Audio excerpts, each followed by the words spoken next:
नमस्कार बच्चों, हमारे अध्याय चल रहा है हरिशंकर परसाई का प्रेमचंद के फटे जूते। देखिए पेज नंबर 64 पर दूसरा पैराग्राफ। चलने से जूता घिसता है, फटता नहीं। भाई चलेंगे हम, चलने से जूता घिसता है, फटता नहीं है। तुम्हारा जूता कैसे फट गया प्रेमचंद जी? आपका जूता कैसे फटा? मुझे लगता है तुम किसी सख्त चीज को ठोकर मारते रहे हो।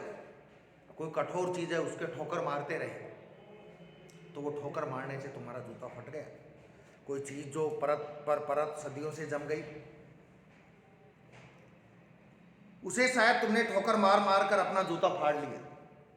कोई टीला जो रास्ते पर खड़ा हो गया था, उस पर तुमने अपना जूता आजमाया, जिससे जूता फट गया। तुम उसे बचाकर उसके बगल से भी तो निकल सकते थे। भाई उसके ठोकर क्यों मारी, टक्कर क्यों मारी? उससे बचकर बगल से, साइड से भी निकल सकते थे। टीलों से समझौता भी तो हो जाता है। जो बड़ी संकट होते हैं, जो कमियां होती हैं, जो विरोध होते हैं, उनसे समझौता भी तो किया जा सकता है।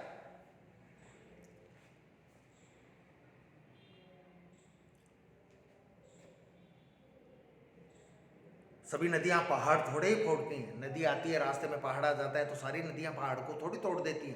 पहाड़ के साइड में से भी निकल जाती। कोई रास्ता बदलकर घूमकर भी तो चली जाती है। तुम भी अपना रास्ता बदल लेते। तुम समझौता नहीं कर सके, तुमको समझौता कर लेना चाहिए था। क्या तुम्हारी भी वही कमजोरी थी जो होरी को ले डूबी? होरी, इनकी एक रचना है गोदान। मुंशी प्रेमचंद की एक रचना है गोदान। गोदान का एक पात्र है कौन? होरी।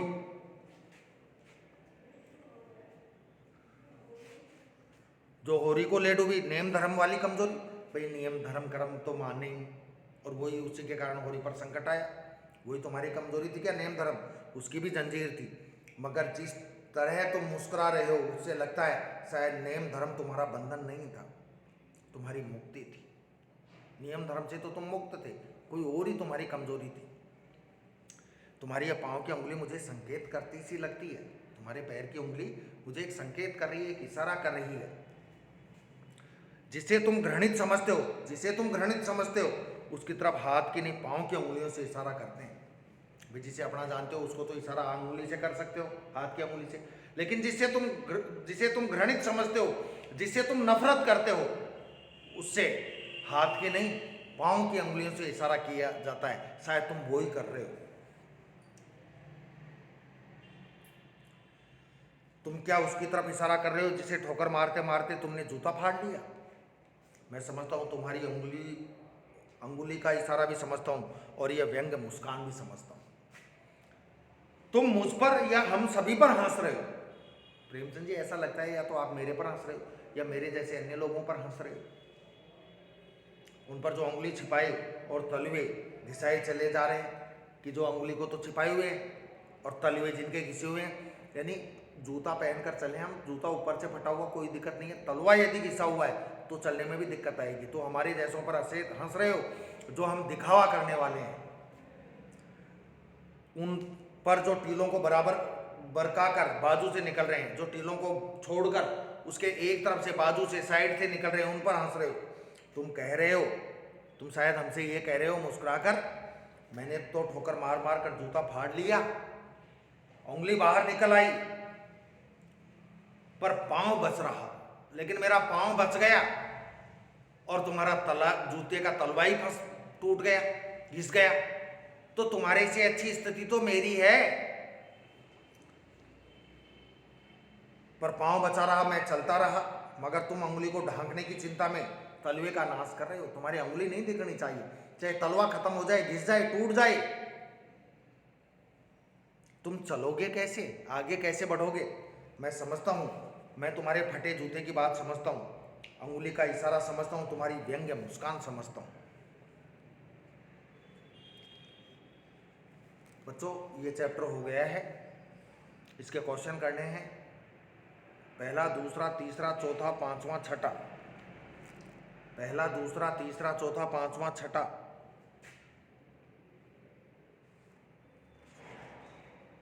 यही क्वेश्चन करने हैं। ठीक है, अब आगे अपने महादेवी वर्मा चैप्टर है, इसको देखें अपन।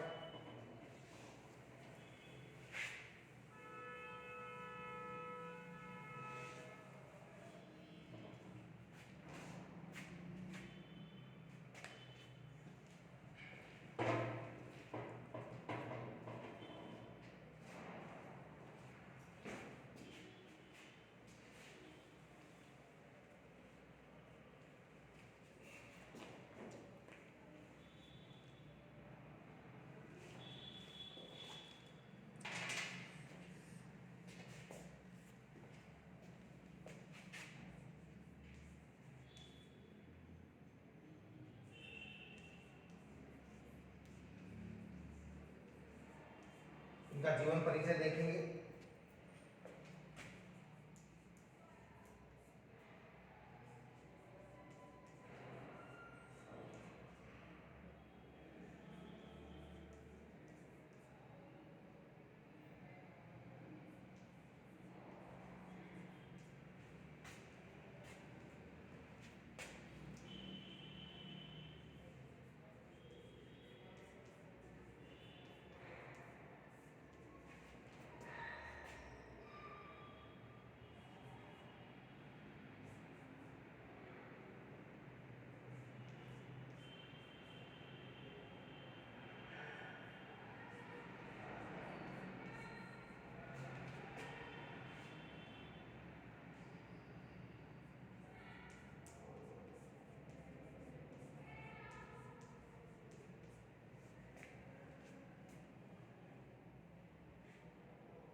देखिए बच्चों,